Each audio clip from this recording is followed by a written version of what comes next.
सत्ता के लालच में कांग्रेस और उद्धव ठाकरे दोनों एक दूसरे के साथ आ तो गए, लेकिन न कभी उद्धव ठाकरे ने कांग्रेस को पसंद किया और न ही कांग्रेस ने। कांग्रेस में एक बड़ा वर्ग उन नेताओं का आज भी मौजूद है जिन्हें उद्धव ठाकरे के साथ कांग्रेस का गठबंधन पसंद नहीं, लेकिन मजबूरी सियासत की थी, मजबूरी सत्ता पाने की थी, इसलिए कांग्रेस खामोश रही।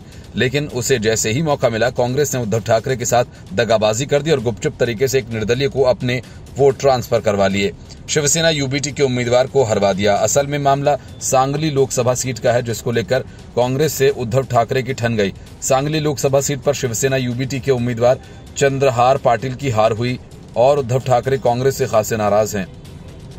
सूत्रों का कहना है कि उद्धव ठाकरे की इस नाराजगी की वजह कांग्रेस द्वारा शिवसेना यूबीटी के उम्मीदवार चंद्रहार पाटिल की जगह निर्दलीय विशाल पाटिल को वोटिंग के दौरान सपोर्ट करना है। सूत्रों का कहना है कि सांगली लोकसभा सीट पर कांग्रेस न गुपचुप तरीके से निर्दलीय उम्मीदवार पूर्व मुख्यमंत्री वसंत दादा पाटिल के पोते विशाल पाटिल को मदद की, जिसके चलते विशाल पाटिल भारी मतों से जीत गए। शिवसेना यूबीटी के उम्मीदवार चंद्रहरि पाटिल की करारी हार हुई। कांग्रेस के इस कदम से उद्धव ठाकरे बेहद नाराज हैं। सांगली के स्थानीय नेताओं ने जो रिपोर्ट उद्धव ठाकरे को दी है, उसमें साफ जिक्र किया गया कांग्रेस के वोट चंद्रहार पाटिल को ट्रांसफर नहीं हुए और स्थानीय कांग्रेस के नेताओं ने उनके बजाय विशाल पाटिल की पूरी तरह से मदद की।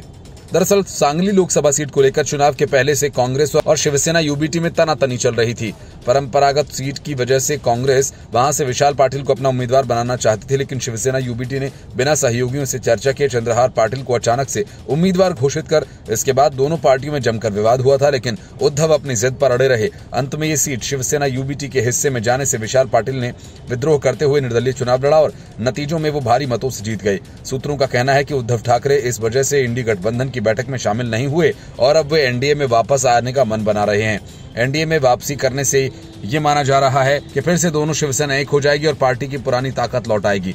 महाराष्ट्र में लोकसभा चुनाव में भारतीय जनता पार्टी, भाजपा और उसके सहयोगी दलों को 17 सीटें मिली, जबकि कांग्रेस, शिवसेना, उद्धव बाळासाहेब ठाकरे और राष्ट्रीय कम्युनिस्ट पार्टी शरद चंद्र पवार की विपक्षी महाविकास आघाड़ी को 48 में से 30 सीटों पर जीत मिली है।